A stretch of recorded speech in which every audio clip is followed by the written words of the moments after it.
Hello, welcome to History 1301. This is American history up to 1877. My name is Alfonso R. Lopez, and I will be your instructor for this class this summer term.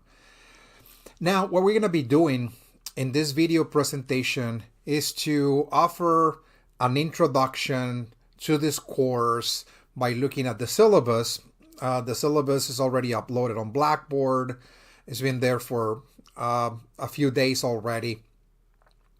And what we're going to be doing is going over the syllabus so we can identify the major components of this course, how this course is organized, what is the method of instruction, what are the major themes or topics that we're going to be covering across the course.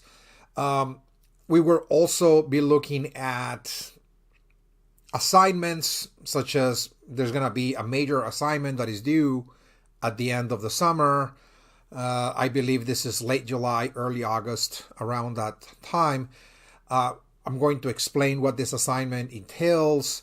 We're also going to look at exams, the major exams for this course, how they're formatted, how you can prepare for those exams, and so on.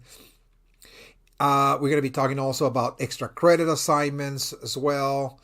And at the very end, grading, how I grade, etc. So this video presentation is crucial for students who are attempting to understand this course, how to navigate Blackboard. We are in this summer term 2025 initiating a new platform on Blackboard Ultra, and so it of course has new features, a new layout, etc. So I'm about to explain that as well, how this course is also organized on this new platform, where you can identify the major sections in terms of where the instructional materials are located, the course assignments, and where are you supposed to submit all coursework as well. All right, so let us then move to the Blackboard platform, because again, this is the main platform we're going to be using for this course. So when you open Blackboard Ultra, usually it takes you to the course content, unless of course there is an important announcement that is posted. Blackboard Ultra is going to notify that there's a new assignment, and if you wish to be taken there to that section. I will be posting important announcements on Blackboard as we move along, just as reminders. For example, if there's going to be, let's say, an exam coming up, I will send you a Blackboard announcement through email. Again, Blackboard releases the announcement via email to let you know that there is an important announcement. So again, whenever there's an exam coming up, or if we are, for example, approaching the deadline for the major course assignment due at the end of the term, etc., and so on, those kinds of announcements will be posted and it will be sent via email to all course users, and in this case, the students. All right, so let us begin our class introduction by first and foremost identifying where the syllabus is. And I made sure to post the syllabus almost at the very top of the menu that is available on the screen. Now, at the very top, I have decided to post this video presentation. It will be available on the first day of class, that is Monday, June the 2nd, and it will be available at the very top. Here, I just created a kind of like a template, the one that I used the past summer course, 2024. I need to, of course, update the information. I need to post this video, of course, to reflect that this is a totally new course and so on, but it will be available. Once it's posted on Blackboard, it will be made available, as you can see at the very top of the page, and I will send you an email announcement to indicate that there's a video that you must watch. Once again, this is a very, very crucial, very critical video presentation, because this is very similar to the first day of class when you meet the instructor and the instructor explains everything you need to know about the course, how to prepare for the course, how to organize and so on, how to study, what is the method of learning, and so on and so forth, grading, assignments, exams, and so on. So it's very, very important. If you can, I will suggest taking notes. Otherwise, just keep in mind that this video provides very valuable information. Perhaps in the future, when you have a certain question, of course, you can always email me to ask me, about the lectures, about the exams, about the grading, of course. But more often than not, all the information that you need to know about this course is going to be contained in this video. Okay, so let us begin with the syllabus. When you click on the syllabus, Blackboard Ultra is going to take you to the syllabus page. As you can see, you're going to find there a link. And if you click on the link, it will just show you all of the document. You have also the option to download the file if you want to download it into your computer to keep it, of course, handy there, at all times. There's also a choice for that. Okay, so let us begin by assessing the video. Let me just kind of maximize here our visibility. And we start from the top. Again, this is History 1301, U.S. History, up to 1877. This is a 10-week summer course that begins on June the 2nd and August the 10th.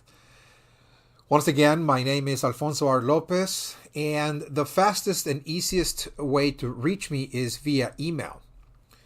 Okay, my email is listed there. On the syllabus, I will be checking my email daily, several times a day. So from Monday to Friday, my policy is that you will be receiving a response within a 24-hour period. Now, during the weekend, that might extend to 48 hours. So if you send, let us just say, an email on Saturday, for sure, you will be receiving a response by Monday, for sure. Okay, early Monday. Okay. All right, so it's very important also to note that according to ACC policy, all communication between faculty and students should take place through the ACC electronic supplied systems, meaning that if you're trying to contact me regarding an aspect of the course, etc., grading, and so on, assignments, please send your email through your ACC email account, because if you send it through your private account, I will not reply to that. Okay, so it is just ACC policy. I'm just letting you know, that way you'll understand why I'm not responding to private emails, in other words. Okay, so at any rate, in terms of textbooks, there's going to be one required textbook for this course. It is listed here in the syllabus. It's called Reading American Horizons, Primary Sources for U.S. History in a Global Context, Volume 1. So this is a required text that is not, as you can see, a textbook per se, the conventional, traditional textbook in which there's a narrative of historical events that you read from cover to cover. But rather, this is the companion to that textbook. That we're not going to be using the textbook. We're using the reader, the companion. It's a booklet. It's about 190 pages. And what it is a collection of historical documents. Those were formulated, those were created, produced by important historical figures in U.S. history. So it's really a collection of primary sources or historical documents like letters, memoirs, etc. And is supplemental instruction to the lectures. As I will explain that the way you're going to be learning all of the material for this course is through recorded video lectures. So you're not going to be following a textbook along the lectures, because my lectures are not based on any single textbook, but rather my lectures are composed from a multiplicity of different sources, books I've read across the years since I started my academic training in history, articles, and so on. And so I've assembled a series of lectures composed, again, from a multiplicity of sources. That's why I don't assign a particular textbook. So this reader, you're going to need to complete the course assignment that is due at the end of the term. This is why you need it. So it's a very thin booklet that is sold at the ACC bookstore at the Highland campus. So that's the one that I know for sure that carries this textbook, for sure. So if you're trying to get this textbook as quickly as possible, I will suggest give the bookstore at Highland campus a call beforehand just to make sure that they have available copies, because sometimes they run out. If you wait long enough at midpoint during the summer term, let it just say, if you wait until the middle of July or so on, again, the bookstore might be out of stock. And you will be forced to obtain this textbook from an online vendor such as Amazon or Barnes & Noble or any other. I'm just, throwing out names, of course, of the different vendors that you can get this book from. The investment, if you buy it new, is about $25 or so. If you buy it used, you might be lucky enough to buy it for $10 or $12. Okay, that's the only financial investment you're going to be making in this course in terms of textbooks. Now, just make sure you're getting Volume 1, because Volume 1 deals with U.S. History 1301, and also the 4th edition. Let me stress this one more time. It's very, very important that you get the 4th edition, because the documents I've selected for you to read and answer a series of questions on the content and the ideas of those documents come from the 4th edition. So I've had students in the past that buy it from the 3rd edition, 2nd edition, and so on, and the articles don't match. It changes from edition to edition. So they run into a lot of problems at the end of the semester. Okay. All right. So I will talk more about the course assignment once we get into that point, once we are dealing with the report, again, based on this reader. Okay. Now, this is an online asynchronous course, meaning that this course will be delivered fully online, and there will be no designated class meetings for real-time instruction. Like, sometimes there are courses where there are occasional meetings from time to time, and, we have questions and answers and so on and so forth, and no discussions. So it is a very convenient format in that all the instruction is presented to the student already beforehand, all at once. So all the instruction is there. and the student will have to manage their own time, their own schedule, because of course everybody has different schedules. But it is important that week by week students are reviewing certain segments of that instruction to keep up, of course, with the exams that are scheduled every 3.5 weeks or so. All right, so just keep that in mind. So this is a very flexible format, in which students can tailor their own schedule, but at the same time, they have to maintain a certain pace and certain rhythm, of course. Okay. All right. So in terms of the course description, what we're going to be covering across the course. So this is the first half of U.S. history, and the first half of U.S. history really attempts to cover American history from its very early origins, going back into the ancient world of the different civilizations that created the United States. And that is, on one hand, the indigenous peoples of the American continent, and on the other, the European civilizations as well. So we are going to be looking at ancient history to start with, to lay the foundation, if you will, for U.S. history, for American history. And we're going to examine different aspects of both indigenous peoples of the Americas and European civilizations in terms of their cultures, their societies, their religious beliefs, ideas, and practices, and so on. So it's very thorough. We are going to explore not only certain aspects of history like politics.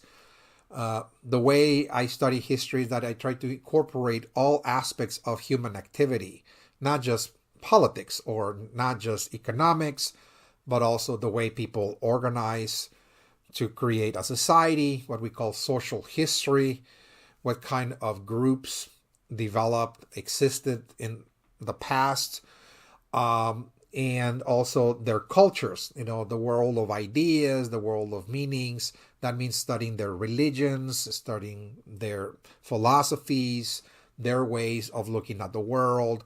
We are going to explore all of those areas. Again, it's not just going to be one-dimensional, but multi-dimensional. Our story is going to reach a point in which there's going to be a meeting, an encounter of the different cultures and civilizations that created the United States. In this case, we're talking particularly about the Europeans and the Native Americans, and of course, at some point, also Africa, because Africa is a separate continent populated, of course, by millions of people. At this point in time, let us just say before the discovery of America, 1492, with a multiplicity of different languages, different cultures, different religions, and so on, different societies. And we're going to also take a glance at Africa as well.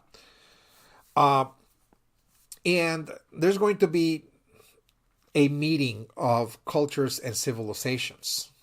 This is an era that is called the Age of Discovery, the Age of Encounters.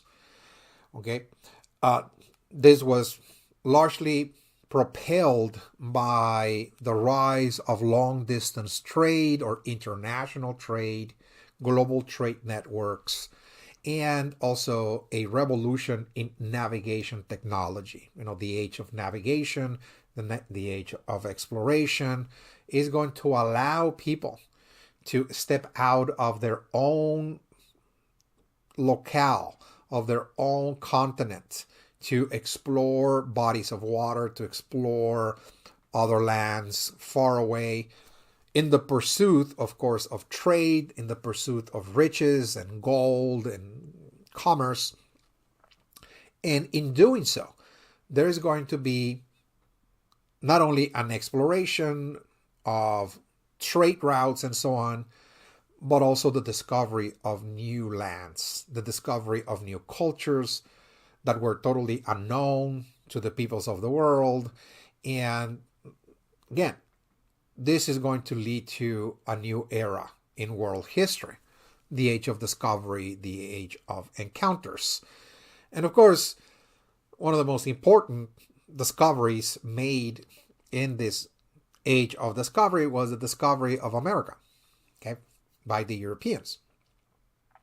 And all of the civilizations that existed, all of the cultures that had flourished for thousands and thousands of years in this continent, with the arrival of Columbus in 1492. And so a new chapter in world history begins, because this is not just a matter of, the Europeans arrived to America, Columbus, but also other navigators were moving into West Africa. Some Portuguese navigators were moving into West Africa. Others were moving around the continent of Africa. They were circumnavigating Africa and reaching the Far East, establishing also trading outposts in places like India and also Southeast Asia and China. And of course, world commerce and world trade begins, and it was not just a commercial exchange that was taking place. It was also an exchange of ideas, okay? An exchange of technologies that was transmitted from place to place. Plants, also species, were transferred from one region of the world to another. Species of animals as well, wild species and so on. Animal species were also traded back and forth around the world. So we see, of course, a further and further integration of the world. And as you'll see,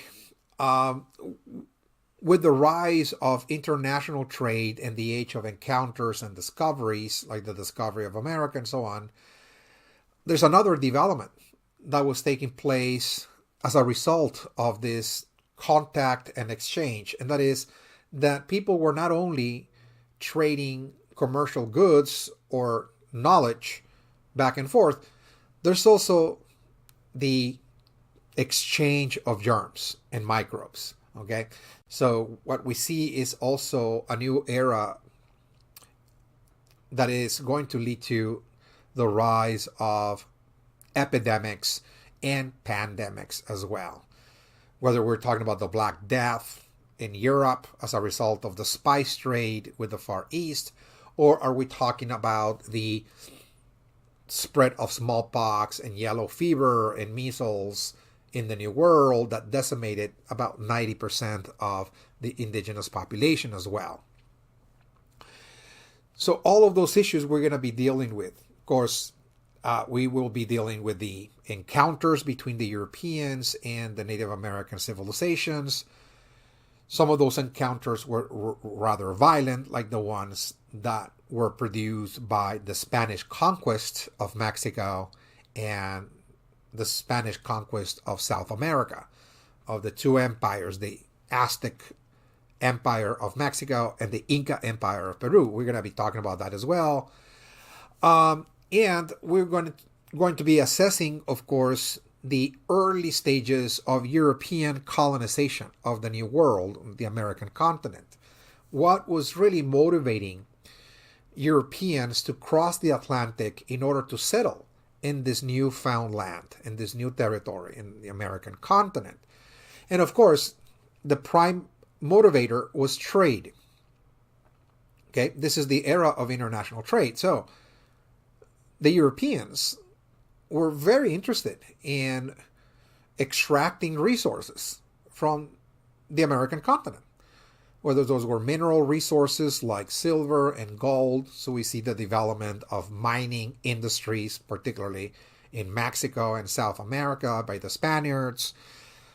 They were also trying to produce cash crops, tobacco, sugar, rice, indigo, for instance, coffee.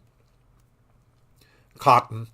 So we see the development of plantation colonies as well. So this early colonization that was taking place in the 15 and 1600s was largely motivated by trade, by commerce, by international commerce. The idea was to establish economic enterprises in the New World for the purpose of extracting resources out of the American continent that could be traded around the world for gold and silver. Okay, that of course led to the colonization of North America by certain European kingdoms, the French, the Dutch, and the British. They're also going to colonize large portions of North America, and we see the same process, that those kingdoms were interested in extracting resources from North America, and they brought their own trading companies.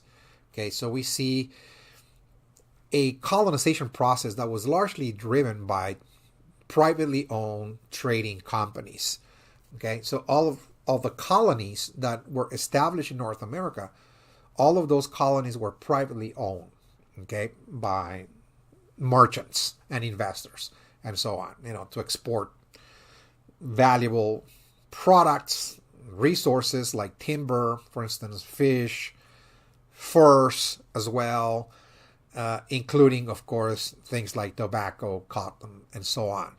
Okay, so we're going to explore all of that. At the same time, there's another dimension of colonization we're going to be looking at, and that is that besides economics, there was another force pushing Europeans out of Europe to come to the New World, and that was religion.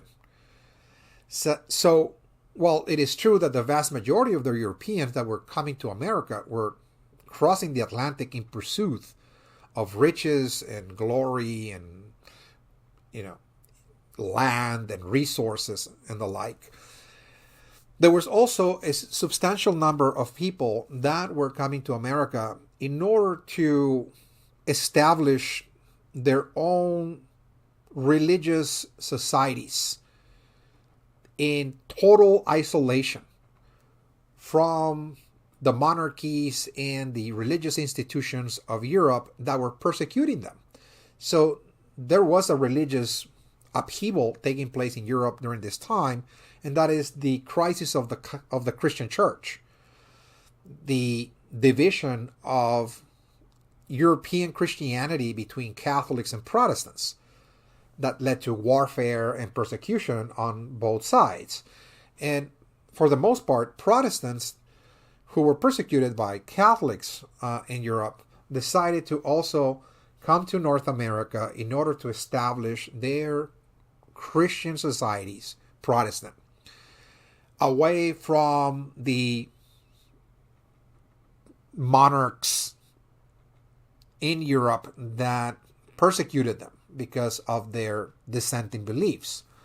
So we see the formation also of certain religious colonies as well, particularly in New England. Again, we see the Puritans, for instance, developing a series of colonies like Massachusetts, Plymouth, Connecticut, and so on, and also Quakers, in Pennsylvania, who were also running away from the persecution back in England in order to establish their Quaker colony as well. So we're going to be really exploring religious history in this class, because it is really impossible to understand the formation of the United States without looking at this religious dimension.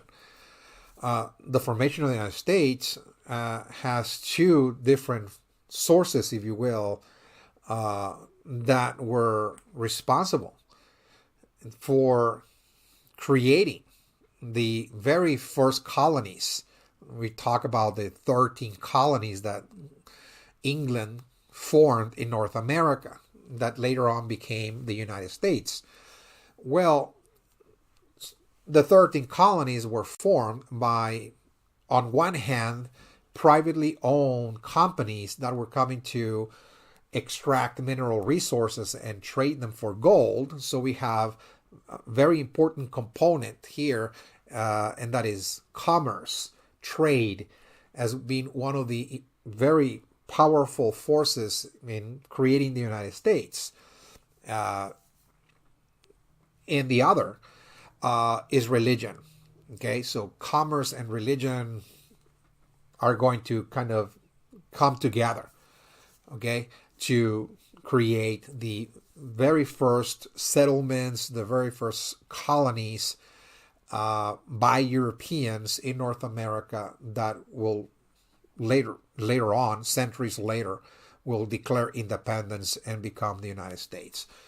So the colonial period will be assessed as well. How colonial society was shaped, what kind of forces intervened to shape the lives of the colonists. And for that, we have to pay attention, of course, to the division of those 13 colonies between the northern and the southern colonies, because the southern colonies are going to take a different shape and form. In terms of the economic, for example, system that developed in the South was mostly based on agriculture and plantation agriculture, particularly growing things like tobacco, like I said, rice and indigo, cotton. And what that implied is that the development of plantation agriculture in the South led to the introduction of a system of labor that was inseparable to the plantation system, and that was slavery. Okay, so slavery is going to take root in the South. Okay, the slaves were the ones growing those cash crops for the planter class, okay, in the South. So we're going to be paying attention to the rise, to the emergence of the slave trade. That takes us, of course, to the study of Africa, African societies, how slavery was actually practiced in Africa, and what led to the export of labor or the export of slaves to the world out of Africa. Okay, we're going to be assessing that. We're going to be assessing also the reasons why the British Empire decided to introduce African slavery in their southern colonies like Virginia and South Carolina. We're going to be paying attention to that as well. What was the reason or the main reasons, the main factors that led to the introduction of African slavery, and what changed in the South. In other words, how Southern society is going to take a whole different form, different shape as a result of slavery. Then we're also going to be explaining other areas of colonial society, particularly the interactions between the colonists and the Native Americans. We're going to be exploring those interactions as well. And we're also going to be exploring the religious interactions of the religious colonies we already mentioned, like the Puritans and the Quakers, in terms of how those religious colonies were evolving over time, how religion experienced a decline among the population, and how the colonists reacted to this sharp decline in religious interest and religious fervor.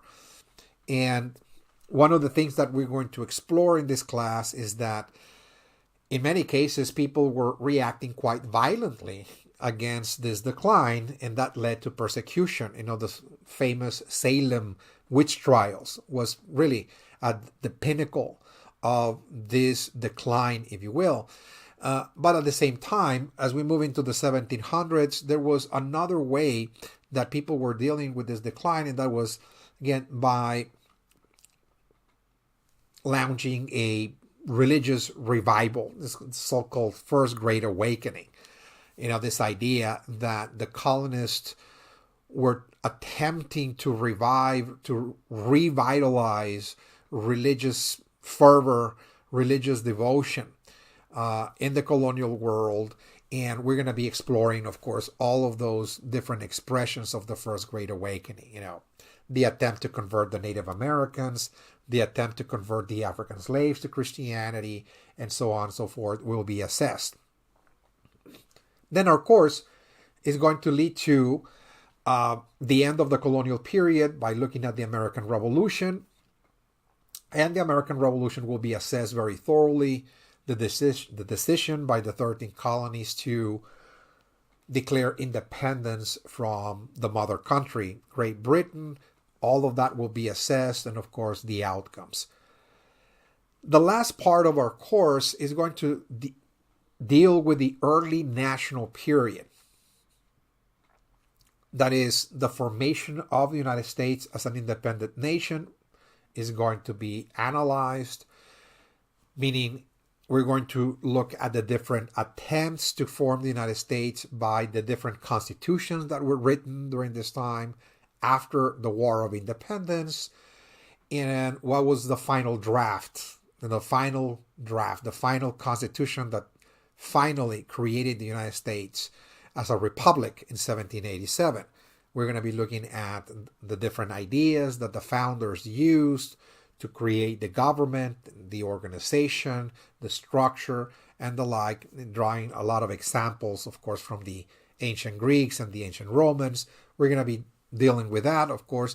And this course is also going to be looking at some of the challenges that the Republic was facing in the very early years of its existence.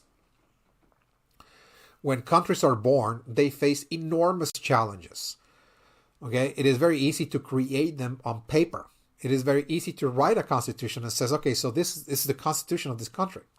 It's a newborn nation.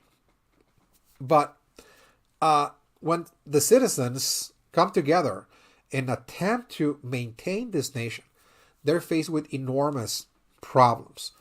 Whether there's political problems, the lack of unity, for example, the lack of a shared vision for what the country should be. So this is more often than not leading to political fragmentation, the creation of political parties that are at odds with one another.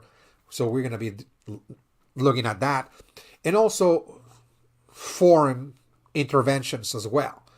There will be another intervention, another attempt by Britain to regain their lost colonies. That was the War of 1812. So the United States will have to face another war, again, with the former mother country, in order to reassert its sovereignty one more time. Our course is also going to explore the early 19th century.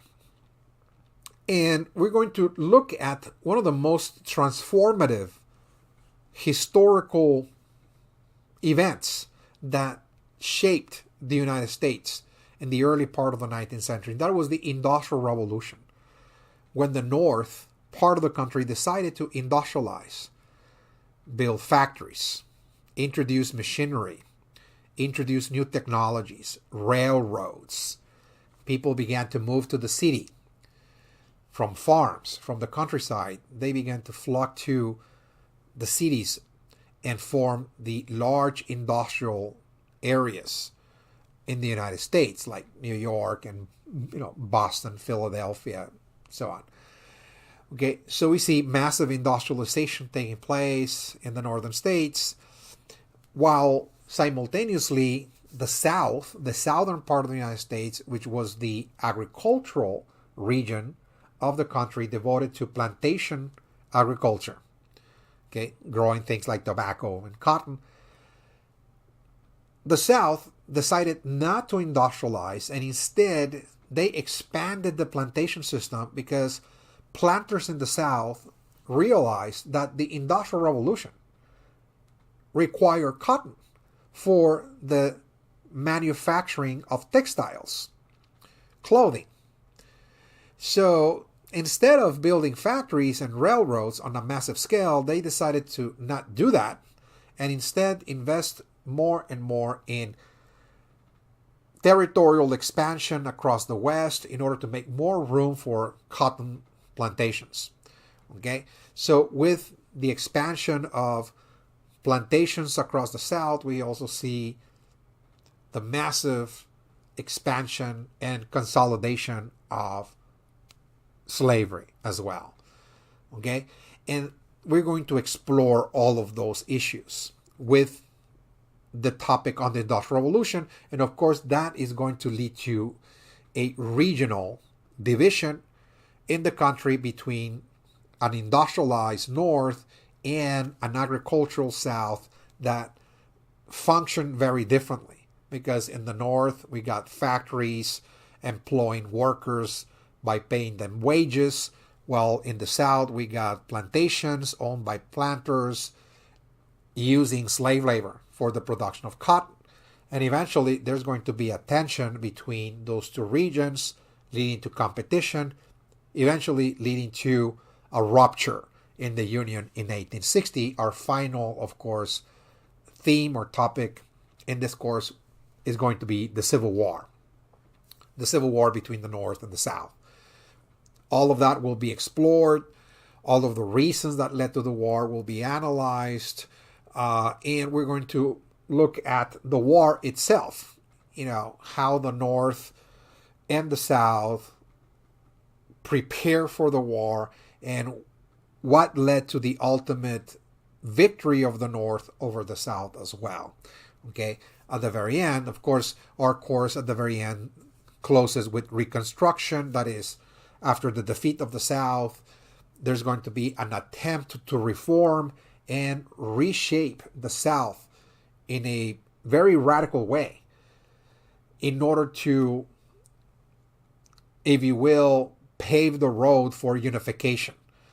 That required, of course, the liberation of millions of slaves and granting citizenship rights to the freed population, integrating them into the country, and also giving them the right to vote to all males, regardless of race and color. So we're going to look at the attempt by the victorious North, if you will, to make radical changes in the South in order to not only abolish slavery, but also to make room, if you will, for millions of freed peoples in order to be integrated into the United States as citizens and also as voters, earning totally equal rights before the law. And that's where our story ends in 1301.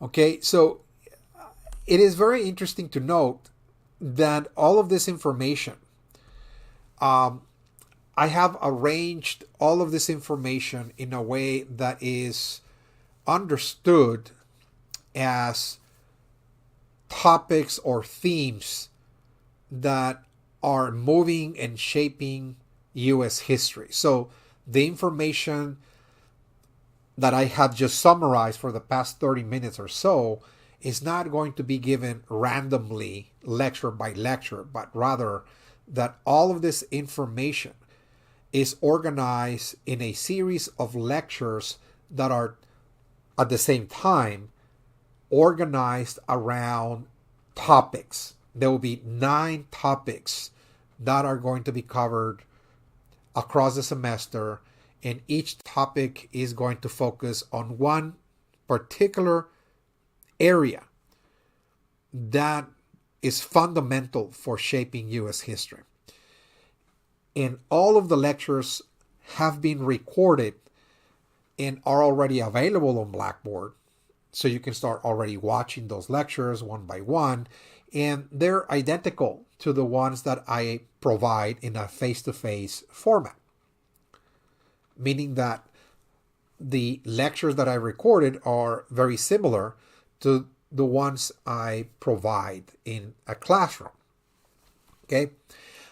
So your responsibility is to be watching those lectures and take notes as if you were attending class. And that information, the lecture notes,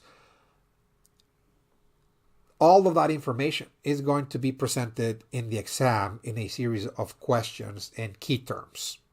Okay? So for the exams, there's nothing else that you need to do other than just watch the lectures and take notes. Okay? That's all. You don't need to do anything else. You need to be following readings of any kind, etc. It's just the lectures, okay? So if you say, okay, so where do I find the lectures? Okay, let me guide you here. You're going to see here a section. It says instructional materials. If you click on it, you're going to see two folders. The first one is called recorded video lectures. You click on it and you're going to see there 9 folders. Okay, let me make them visible to you as of now. Like Native American history, culture, and religion. You click on that folder and you're going to see 3 videos. Okay, there are 3 videos per topic. This is the very first topic for this course. It's called Native American history, culture, and religion. You watch each one of those videos in that order. And once you're through with that, then you continue with the second. This is called the European Discovery, Conquest, and Colonization of America. I'm going to make it visible. Okay. And if you click on that folder, you will see 3 videos, session 1, 2, and 3. So I'm going to be doing, of course, this, making all this information, the videos visible, but you get the idea. So there are 9 folders, and each folder represents a topic or theme that is fundamental for U.S. history, for understanding U.S. history, and each folder has 3 videos. Once you watch the videos for the first 3 topics, that is 9 videos, okay, then we have exam number 1. You watch topics 4, 5, and 6, then we have the second exam, and then the last 3 topics will be covered in the final exam, and so on. Okay, so those are the video lectures. The other folder that you see there on instructional materials is called lecture outlines. You click on it and you're going to find 9 Word documents. What are those 9 Word documents? Those are the actual outlines that you're going to see on the screen. As I'm lecturing on those topics, I will present to you an outline. You're going to see the title of the topic and bullet points. Those are the key points, key ideas, key concepts. There will be maps, photographs, and so on, visual aid. So it's very interactive. In other words, it's not just me lecturing, but rather you're going to see the lecture outlines, and those are just for reference only. Those are not the notes. In other words, you're not going to get all that information there, but rather this is just, again, what you must pay attention to as you're writing, of course. Okay, your notes. Let me go back to the syllabus, because we were looking at the mode of learning. So all the information for this class, you will be learning all of that material through a series of video lectures. And again, they're organized thematically. You can see part 1 covering 3 topics. Each video has 3 videos. Again, each topic has 3 videos. Okay, and once we cover 3 topics, we have the first exam. Then we move into the colonial period. We cover 3 topics. We have the second exam, and then national period up to the Civil War and Reconstruction is going to cover 3 more topics, and then we have the final exam. So again, that means we have 3 exams for this course. So if you're wondering how the exams are going to be formatted, let me just show you by moving into the exams, for instance.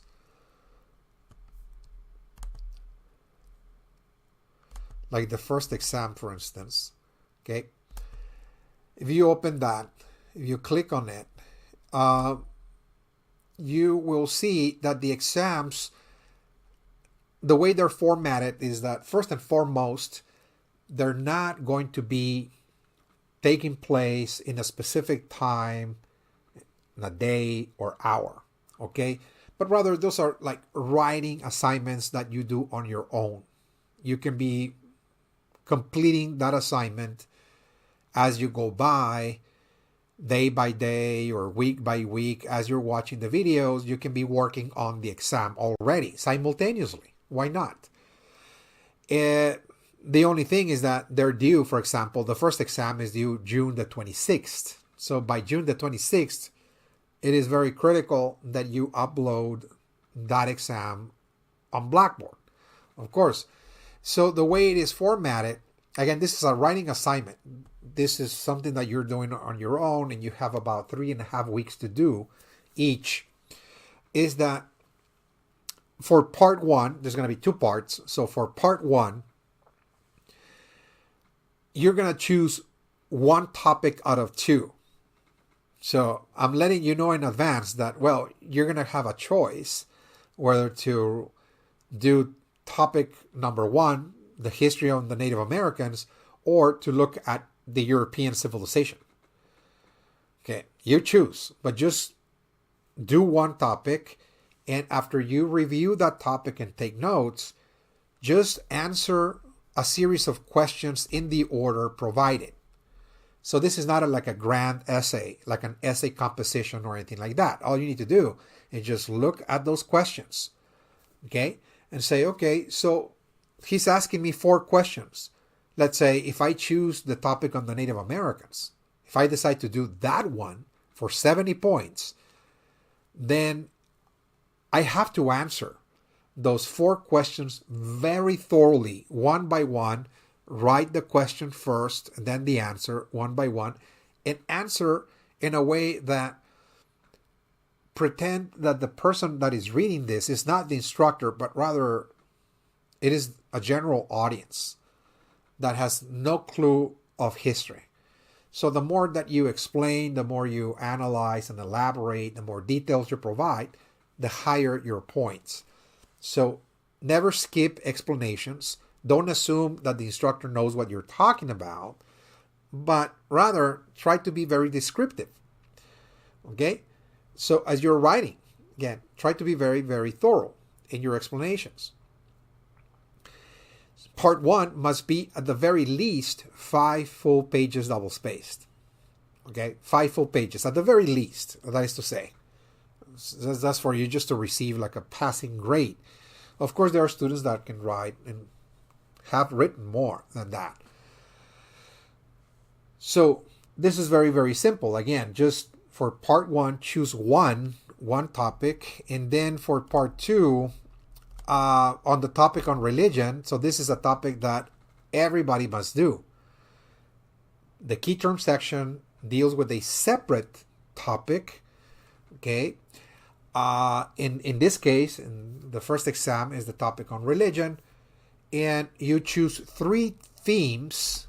It can be any of those. I have presented 6. You choose 3 and answer those as thoroughly as possible. This is not just identification. This is a section in which you must thoroughly identify, describe, and explain what that theme is, whether it is Martin Luther or John Calvin, the founder of the Puritans, or Roger Williams, etc. Those are actually important religious leaders and figures, important in understanding U.S. history. All right, so be very descriptive.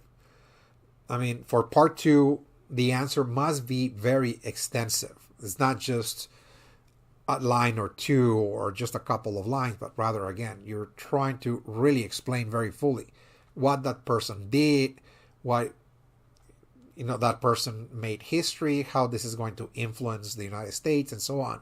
All of that. Again, this is for 30 points.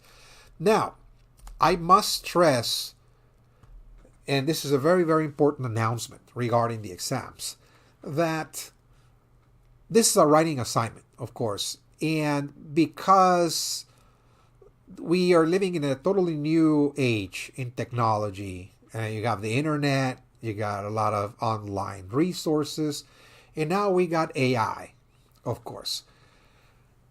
For my exams, and again, this is going to be something that I will be assessing semester by semester, but if such format like the one I'm presenting to you, which is again totally like a take-home exam, a writing assignment that you're doing on your own, to be totally legit, that I know that you did it, I know that you watched the lectures and you reviewed the material, the answers that you write on this exam must come exclusively from the lectures. Okay? That's the only way I can measure and gauge your presence and participation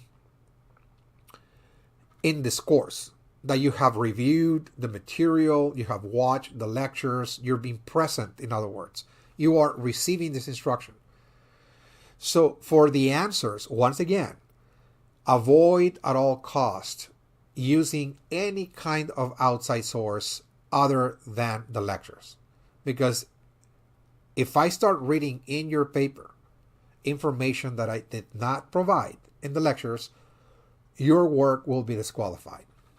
Plain and simple. And I'm doing this every semester. I've had students in every semester. Despite the fact that I provide this warning, they still go out and try to integrate other sources because they don't watch the lectures, and they fail. They fail. Again, so avoid using any kind of outside source. Doesn't matter what it is. Okay? So just watch the lectures, take notes, and use that information to write the answers. Now, another problem I faced in the past with some students is that they say, okay, so only the lectures are allowed. So what I'll do is that I'm going to use a transcriptor. They transcribe my notes. They use different apps. There's different applications. There are tools, of course, that you can use to make transcriptions, and they just submit the transcription to me. So what I'm reading is not even their work. It's just me talking. It's my lecture. So that doesn't count as well, because that doesn't really show that you have done the work. Maybe the computer did it, maybe some other application did it, whatever it is. So that's not really what academia is about. Academia is about developing your critical thinking skills. You need to learn material and be able to digest it, be able to analyze it, and be creative and put those ideas into words and write. Learn, develop your writing skills and the like. So again, if I start reading either answers derived from outside sources or answers that appear to be mere transcriptions of my lectures, in both cases, the work will be disqualified. So avoid using any of those strategies. Okay. So that's as far as the exams are concerned. Let's continue with the syllabus, because there's one more item that we must assess here, and that is the exams, of course, are identical in their format. The second and the final exams are really identical in the way they're organized and formatted. And at last, we talk about assignments. There are possibilities, there are opportunities for extra credit points. So your grades are not set in stone. There's a lot of room for improvement and progress in this class. So if you need to add up to 10 points for each exam, there are extra credit assignments that are available on Blackboard under course assignments. I'm going to go there again in just a few moments and show you the section of course assignments so you can see it. And this is not mandatory. The extra credit assignments is totally optional. That's only if students wish to earn extra points. Okay, they're not going to affect you in your overall grade, etc. Whatsoever. This is totally optional. You can do 1, 2, or 3. Doesn't matter. Okay, it's totally optional. Okay. And so there are 3, of course, on Blackboard. And there you will find a folder for each extra credit that shows you the instructions, and also it gives you the article that you need to read for that assignment. Okay, I'm actually, providing the article. Last but not least, there is the course assignment that is based on the reader, on the companion booklet to the textbook. I've selected 10 documents from this companion, okay? And your responsibility is to read those 10 articles. They're a very short read. They're like 3 pages each or so. And answer a series of questions on those articles or those documents. All the instructions are located here in the syllabus. The chapter number, the page number, the title of the document, and also the questions. So for this study questions report, as it is called, which comprises 25% of your final grade,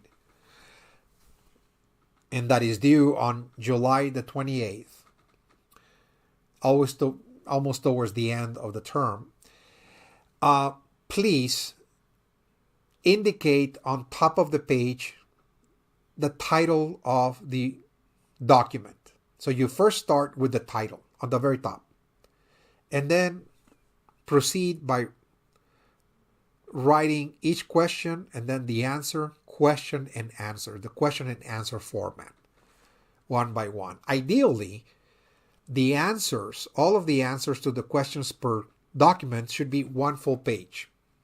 Okay, so the first document presents you with 2 questions. So to answer those 2 questions, you reach 1 full page. Then you move to the second document and do the same thing. On top of the page, you write the title and then question and answer, one by one.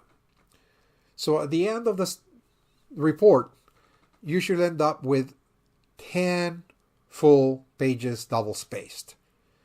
This is something that I recommend doing slowly, week by week. You should be working on at least one of those documents and so on. So it's a 10-week summer term. So ideally, what I will do is produce every week one document. Answer the questions on one document every week. Try to do that. And then set it aside. Then the following week, read the other document and slowly but surely type the answers. Okay? So week by week. So by the 10th week, you have the full report. Save it all either on Word or PDF and upload it on the Submit Work section of Blackboard. Okay? I'll show that to you in just a few moments. Again, this is 25% of the final grade. So at last, this is the grade distribution. Everything is worth 25%. First, second, final exams, and report, each is worth 25%. At the same time, we have to include the possibility as well of the extra credit points. If you decide to do those assignments, those points will be added to the exams. That boosts the grade, of course, even further. And there's another factor I take into account when I'm calculating grades at the end of the term. I go individual by individual, one by one and by one. What I'm doing is I'm looking at the progress or lack thereof. You know what the student did on the first exam, second, and final exam. So if I see that the student is improving from 75 to an 84 to a 91, let us just say, I see a rising arc in the grades. I see progress and improvement. The student submitted one extra credit assignment, that's an effort, but still, at the end of the day, the student ended up with an 88.75 grade average for some reason. You know, I take progress, effort, commitment, improvement into account. So if I see that the student was really striving to better, to increase the grades, to submit extra credit work, you know, I will give that student that final push for the next letter grade. If I see that, in other words, okay? So this is something that I take into account. So again, it's not just mechanical, it's not just the Excel sheet doing the calculation and nothing else, but rather I'm measuring other issues as well, you know, for each student.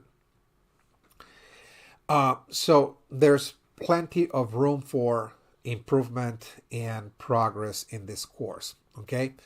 And of course, at the end of this syllabus, you'll find important calendar dates, you know, when it's going to be the first day of classes, a holiday. The last day to drop is July the 28th.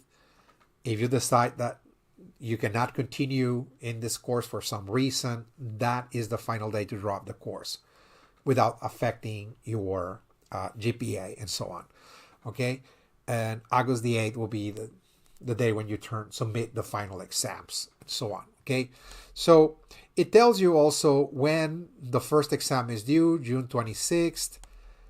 It tells you when the second exam is due, July 18th. And the questions report due July 28th. And then finally, August the 8th is when you submit the final exam. Now, I indicated that I was going to show you other sections here on Blackboard Ultra. Of course, you got the instructional materials. I already explained what they entail, the recorded video lectures and the lecture outlines. The course assignments. This is also a very important folder that presents to you all of the instructions for all the major assignments. The first exam, the second exam, the final exam, the study questions report, and also the extra credit assignments. Again, this folder that I mentioned a moment ago, the extra credit assignments contain 3 extra credit assignments, extra credit number 1, extra credit number 2, and extra credit number 3.